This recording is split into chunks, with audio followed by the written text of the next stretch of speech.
All right, well, right now I am in Washington, D.C., and it feels like it's been a while since we've put one of these to use.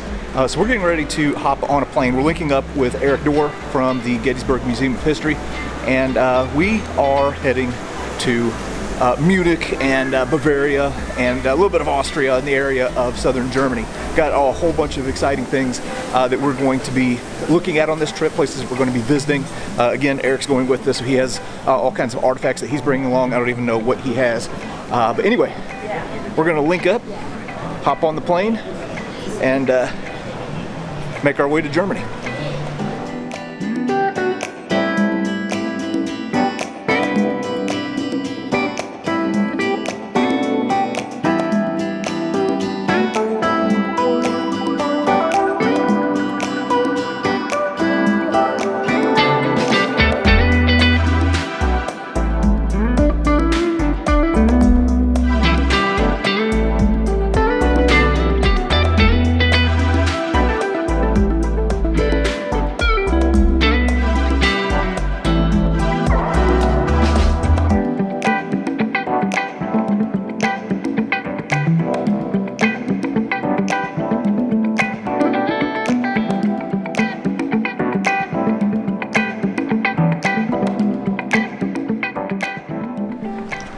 All right, we have made our way to Munich.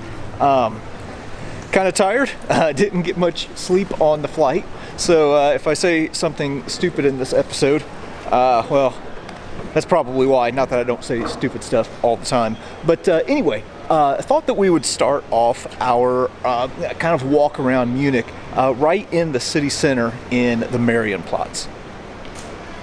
Now, one thing that I've said before, and will say again here, is that Americans really have no concept of what old is. We see something that's a couple hundred years old and we think that's old. Well, again, as I said, this is the Marienplatz, which kind of means like St. Mary, Our Lady's Square. And this has been the central square in the city center of Munich since 1158. So during the Middle Ages, there would have been tournaments that would have been held here in this square. There was also supposedly a grain market that was here, which is kind of appropriate. Typically, this area is an open plaza, but this time of year, they've got this little kind of a Christmas market set up, which is kind of cool. It's something a little bit different, but yeah, this is the Marienplatz, and got a few things that we're going to show here before we move on. All right, now you're going to have to kind of work with me a little bit on this episode because, as you can see, we have a lot of people and street booths and things like that we're going to have to film around. But the building that we are looking at right now is the Old Town Hall. And this building has its origins that trace all the way back to 1310, which, again, is just crazy to me. But this building has gone through numerous changes over the years, so it doesn't look the same today as it would have, in past years. As a matter of fact, if we look right here, this tunnel was originally not part of the Old Town Hall. This was constructed, I think, in the 1870s to accommodate increased traffic here in Munich. And then during World War II, Allied bombing severely damaged this building. And as you all know, I'm kind of a World War II nerd, so that's kind of my reference point for everything. The Grand Hall here in the Old Town Hall was actually where Joseph Goebbels gave his speech on November 9th of 1938, which is thought to be the prelude to Kristallnacht.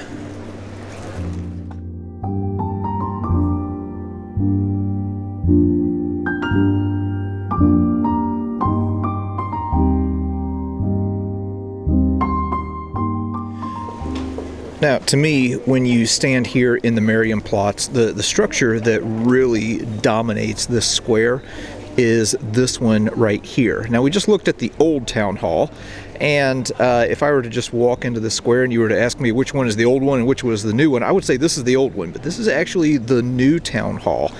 This was built It finished quasi in the 1870s, and it was built in the neo-Gothic style, so it's built to look older. But the city government moved their operations over to this building in the 1870s, and then I think it went through some other improvements, in the decades following. But people who visit Munich and visit the Marienplatz, well, this right here is one of the things that people really like to see. This is the Glockenspiel. So it changes at different times of the year, but at certain times of day there'll be a bunch of chimes that will go off, and then these figures that represent different periods of Munich's history and different figures in Munich's history will kind of come spinning out, and yeah, it's really kind of cool. But there is so much detail in here that I could probably spend a whole video just showing the architecture. Unfortunately, we just don't have the time. But again, my frame of reference for everything is World War II, because I'm a World War II nerd. But if we would have been standing here in the 1930s, well, right here in the Marienplatz on the new town hall, all the way down the front here would have been a giant Nazi banner, which kind of ties into the next few places that we're going to visit.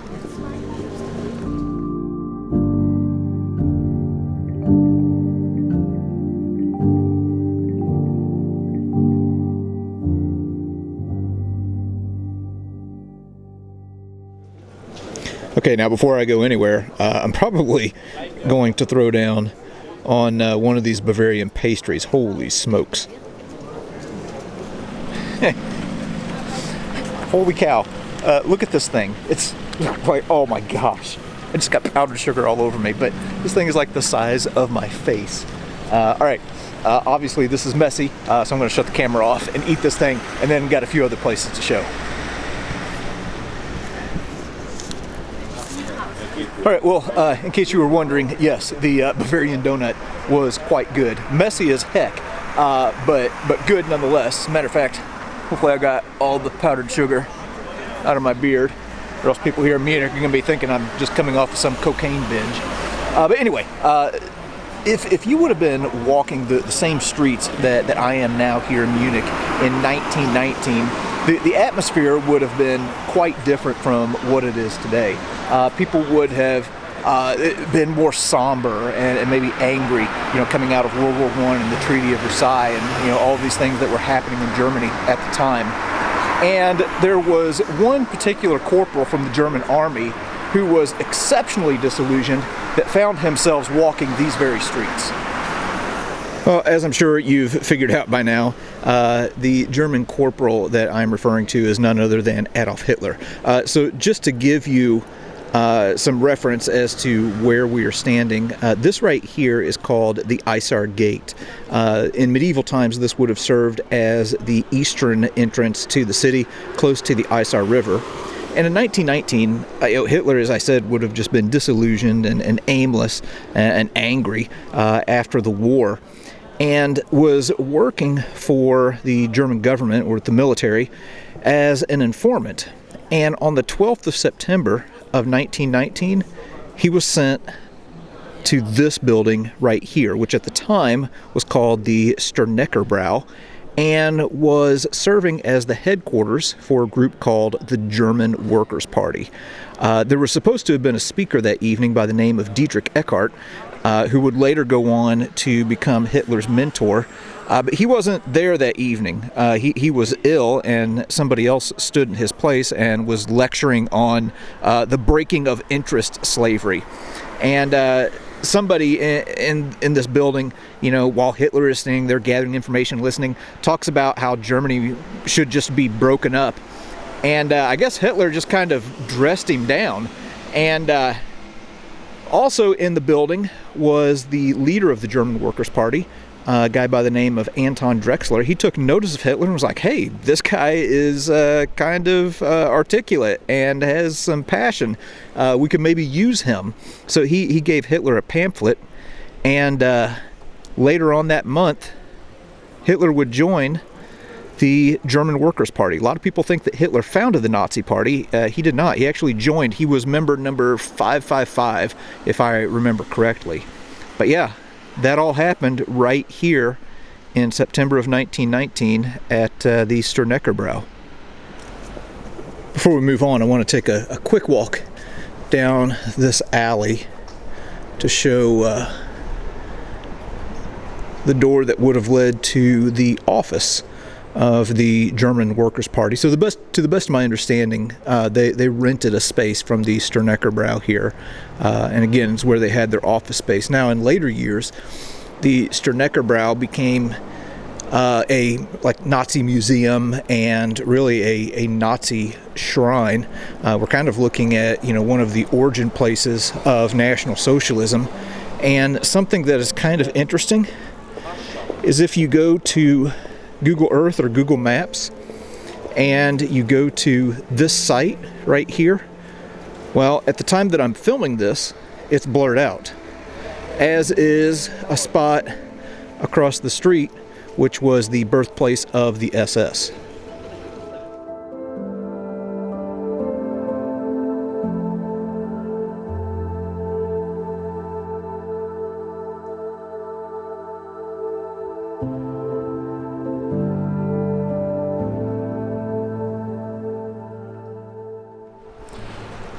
As we know, one of the benefits of studying history is that we can take the lessons from the past and apply them to the present. History changes, but human nature doesn't.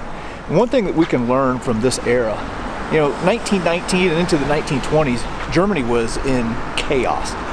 They had just lost World War I. The world was just coming out of this global pandemic with the Spanish flu. With the Treaty of Versailles, they had been saddled with this insane war debt. Inflation was on the rise and was about to really get out of hand. Like I said, there was a lot of uncertainty here in Germany and a lot of chaos. And anytime that there's chaos and uncertainty, well, that's when you have to watch out for the authoritarians who are going to try and take advantage of the uncertainty and the fear to rise up and take power for themselves. That's exactly what happened here. All right, moving on to our next spot.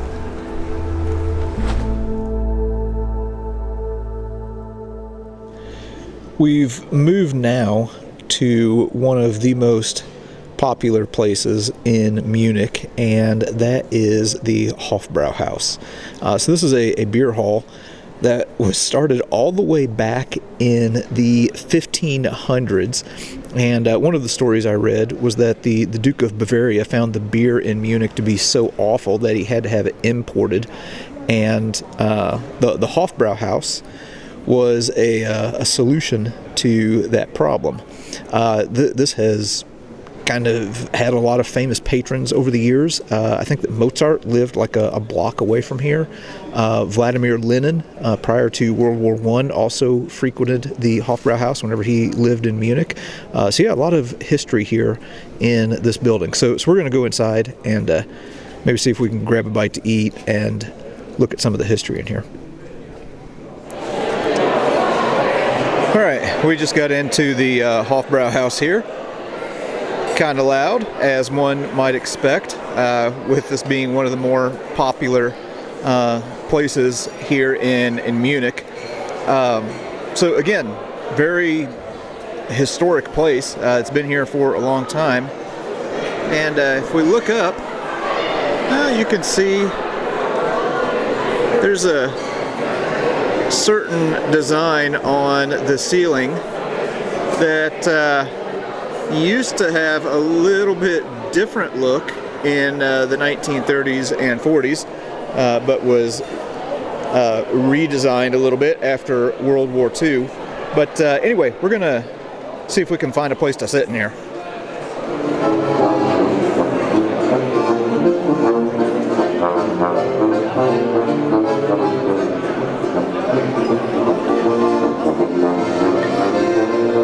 Most Bavarian thing I've ever seen. Okay, I moved over here in the side room real quick just because it's pretty loud in the main hall. But there's a pretty funny story of something that happened here in the 1930s that when I came across the story, I thought was hilarious. So there's this young American and his friends who were touring Bavaria, and they come to Munich, and they come to the famous Hofbrauhaus. And while they're here, they strike up a conversation with this SS officer, and they're sitting there talking and kind of making conversation. Well, they want to take some beer mugs or some beer steins as souvenirs. So the SS guy, he's messing with them. He's like, oh yeah, sure, just go out that door right there. Nobody will notice. Just take some. So when they attempt to get out of here with the mugs, well, they get caught and then they get thrown out. That young American was JFK, who of course would later become president of the United States. But yeah, kind of a fascinating story. Okay, going to a different part of this place.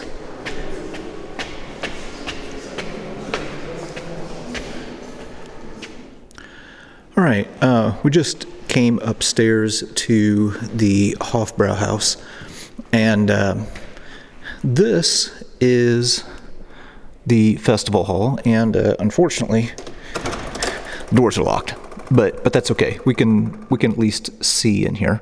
So if we look in here, you can see this is a large space. So you can imagine being here in February of 1920 and having about 2,000 people crammed into this room to hear this new dynamic speaker with the National Socialists speak. So this was going to be like the first large rally for the National Socialist German Workers' Party. And Hitler, you would think that he would be like up, there on that stage in front, kind of like how these chairs are arranged. He actually came out to the side here and stood up on a table and gave basically the 25 points or the 25 theses of National Socialism. So they would have included things like discrimination against Jews and denial of citizenship, demands for a greater Germany and for more land and more colonies, confiscation of war profits, protection for the middle class. Okay, so there were all kinds of things that he was going to be rolling out, and it would have been quite the ruckus in here, both during and after his speech. I think that there were some communists who were in the crowd, and they ended up getting roughed up. But yeah, there were several more speeches that would be given by Hitler in this room. But yeah, that first one was in February of 1920.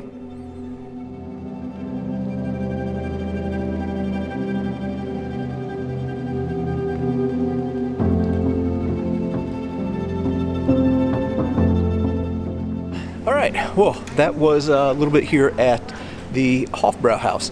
Something else that's kind of interesting about this location that kind of figures into its history, towards the end of the war, when the 45th Infantry Division moved into Munich, the 157th Infantry Regiment actually set up their command post here at the Hofbrauhaus. So all kinds of history here that goes back centuries, all kinds of history tied to World War II that we are going to be exploring in the next several episodes.